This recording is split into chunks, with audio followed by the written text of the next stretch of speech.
Hello दोस्तों, मेरे channel में आपका स्वागत है। एक बार की बात है, एक लड़का था। उसका नाम सबल था, जो नगर में रहता था। वह अपने जीवन से बहुत निराश था। उनकी निराशा का कारण यह था कि वह अब तक अपने जीवन में कुछ नहीं कर रहा था। उसके माता पिता उसे ताने मारते थे कि आपके सभी मित्र कुछ न कुछ कर रहे हैं, लेकिन आप अभी भी घर बैठे हैं। दोस्तों के बीच भी अक्सर उनका मजाक उड़ाया जाता था। वह कहीं जाता तो लोग उससे पूछते कि आप क्या कर रहे हैं। उसे यह बताने में भी शर्म आ रही थी। वह कुछ नहीं कर रहा था। धीरे धीरे उसने रिश्तेदारों से मिलना जुलना कम कर दिया और लोगों से मिलना भी बंद कर दिया। वह ज्यादातर समय घर पर ही रहता है।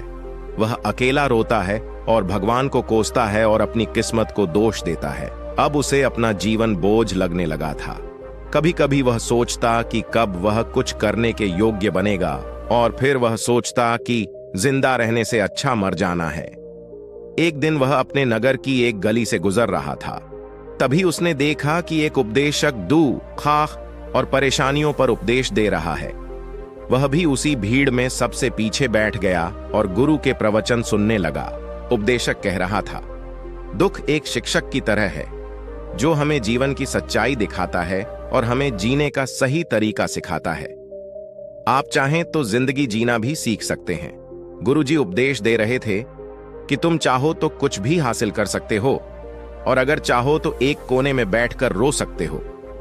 इन सभी बातों को सबल ध्यान से सुन रहा था, लेकिन शिक्षक की यह बातें पसंद नहीं आई। उसने खड़े होकर कहा कि कुछ भी सिखाने से दुख दूर नहीं होता। इसमें केवल दर्द होता है। दुख की पीड़ा अनंत है। ऐसा लगता है कि इसके बाद कुछ होने वाला नहीं है। इससे कुछ भी फर्क नहीं पड़ता है। इसके सामने तो मौत भी छोटी लगती है। उपदेशक ने कहा, फिर तुम्हारा दुख क्या है? सबल ने उसके सामने अपनी सारी व्यथा सुनाई और पूछा, मेरे दुख का कोई उपाय है तुम्हारे पास? यह सुनकर शिक्षक मुस्कुराए और बोले, तुम उस दिन मेरे पास आओ जब आपके जीवन में वास्तविक दर्द हो। मैं आपकी समस्या का समाधान अवश्य करूंगा। यह कहकर गुरु वहां से चला गया। सबल ने सोचा, कहीं मेरा दुख नकली तो नहीं है? क्या मैं जिस दर्द से गुजर रहा हूं वह नकली है? मेरा दुख कोई नहीं समझ सकता। जब माँ बाप नहीं समझते तो गुरु क्या समझेगा? उनके दुखों से व्यथित होकर सबल ने एक फैसला लिया कि अब वह कुछ करेगा। सबल ने एक छोटा व्यवसाय शुरू किया, पर उसे सफलता नहीं मिल रही थी। लेकिन उसके घर वाले पूछते हैं कि क्या वह कुछ कोशिश कर रहा है। वह अपने व्यवसाय में लगा रहा और धीरे धीरे उन्हें सफलता मिलने लगी। फिर उसने गति पकड़ी और केवल 3 साल के अंदर ही वह एक बड़ा बिजनेसमैन बन गया। अब सबल के आसपास ऐसे कई लोग थे जो उसकी परवाह करता था, जो उससे प्यार करता था। अब उनके परिवार के सदस्य भी उसकी तारीफ करते नहीं थक रहे थे। दिन ब दिन उसके मित्रों की संख्या बढ़ती जा रही थी। अब वह अपनी जिंदगी से बहुत खुश था। उनके कुछ दोस्तों ने उन्हें सलाह दी कि जब आप एक बड़ा बिजनेसमैन बनकर बहुत खुश हैं, तो सोचिए आपको कितनी खुशी होगी अगर आप इस शहर और इस राज्य के सबसे बड़े बिजनेसमैन बन जाते हैं।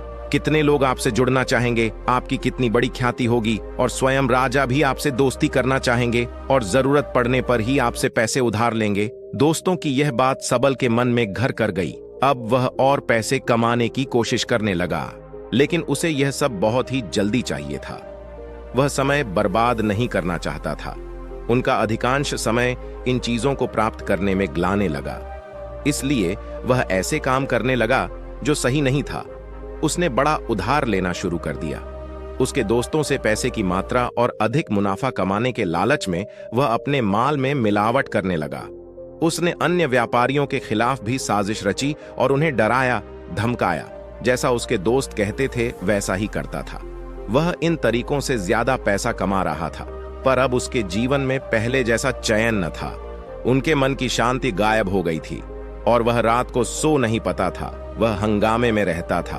वह सब कुछ पाकर भी उन्हें किसी चीज में सुख नहीं मिल रहा था। एक दिन सबल अपनी गाड़ी में कहीं जा रहा था। तभी रास्ते में उन्हें उपदेशक का आश्रम दिखाई दिया।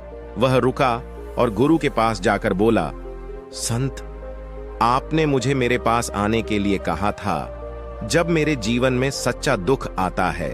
अब मैं बहुत दुखी हूं कि मेरी नींद हराम हो गई है। मुझे कहीं भी शांति नहीं मिल रही है। इस प्रकार सबल ने अपनी सारी समस्याएं गुरु को बता दी।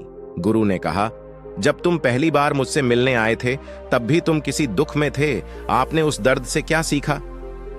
सबल ने कहा कि सिर्फ सोचने और चिंता करने से कुछ नहीं होता। आपकी दृष्टि को सच करने के लिए यह कार्रवाई करता है। और सिर्फ काम करने से कुछ नहीं होता, परिणाम भी मिलना चाहिए। जब आपको लगता है कि आपका लक्ष्य हासिल नहीं होने वाला, तब राह में चाहे कितनी भी मुश्किलें आ जाएं, मन कितना भी निराश क्यों न हो, कितना भी लगता हो कि अब कुछ नहीं होने वाला है, तभी विश्वास करें, मैं जो भी कर रहा हूं उसमें अवश्य सफल होऊंगा। लोग केवल सफल लोगों का सम्मान करते हैं। कोई कितना भी अच्छा क्यों ना हो, वह हमेशा लोगों की नजरों में बोझ बने रहते हैं। यह सब सुनकर उपदेशक मुस्कुराया और बोला, जब आपके पास है तो यह वास्तविक दुख नहीं है। अपने जीवन में वास्तविक दुख आए तब मेरे पास आओ, मैं उसे ठीक कर दूंगा। सबल ने जाते समय साधु को सोने के सिक्कों से भरा घड़ा भेंट किया। घड़े को देखकर गुरु ने कहा कि यह मेरे किसी काम का नहीं है, उस पेड़ के नीचे गड्ढा खोदकर गाड़ दो। सबल ने घड़े को पेड़ के नीचे दबा दिया, जैसा कि गुरु ने बताया, और वहां से चला गया। कुछ दिनों से कारोबार ठीक चल रहा था, लेकिन व्यापार के गलत तरीके के कारण धीरे धीरे उसे व्यापार में घाटा होने लगा। उसकी सारी दौलत धीरे धीरे खत्म होने लगी और एक दिन ऐसा भी आया जब उसके पास कुछ भी नहीं बचा और उस पर कर्ज का बोझ चढ़ गया था। परंतु वह निश्चिंत था, क्योंकि उसने अपना सारा कर्ज अपने दोस्तों से लिया था। उसने सोचा कि उसके दोस्त बुरे वक्त में उनके साथ खड़े रहेंगे, लेकिन ऐसा कुछ नहीं हुआ। जैसे ही बुरा वक्त आया, दोस्त पहले उससे कर्ज मांगने लगे। अगर उसने कर्ज नहीं लौटाया, उन्होंने उसे जान से मारने की धमकी भी दी। उनके सभी शुभचिंतक और प्रियजन उससे दूर हो गए। उसके दोस्त, जो उसके साथ मस्ती किया करते थे, अब उससे दूर भाग रहे थे। उसका परिवार उसकी गलतियां और कमियां गिनने लगा। उनकी सारी संपत्ति नीलाम कर दी गई और उसके पास कुछ भी न बचा। जब उसने अपने पिता से मदद मांगी, पिता ने कहा कि मेरे पास थोड़ी सी संपत्ति है, मैं तुम्हारी मां को क्या कहूंगा अगर मैं तुम्हें दे दूं? यह संपत्ति हमारा अंतिम उपाय है। सब्बल के मन में गहरा दुख छा गया। उसके आसपास कोई नहीं था जो उनके दुख को समझ सके, जो उसे संभाल सके। जनता के इस विश्वासघात के कारण वह अंदर से टूट चुका था।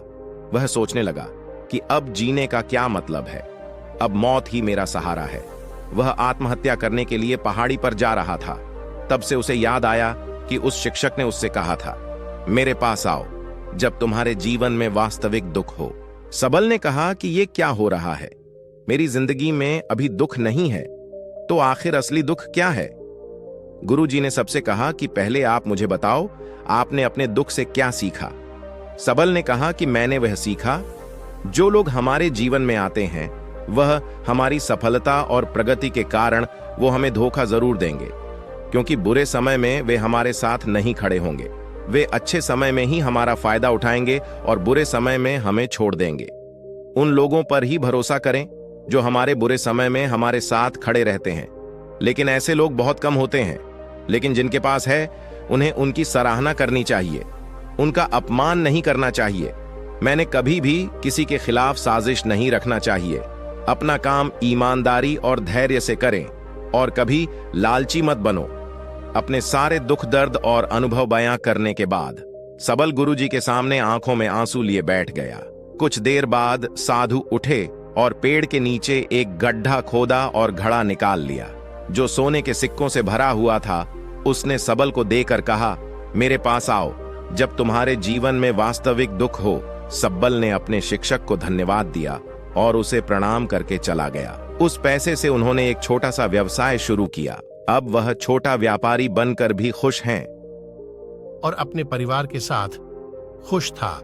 दोस्तों, लोग आपके पास तभी रहेंगे जब आपके पास पैसा होता है, इसलिए आप भी एक अमीर आदमी बनने की प्रयास में लगे रहिए। आप अपने काम को जारी रखिए।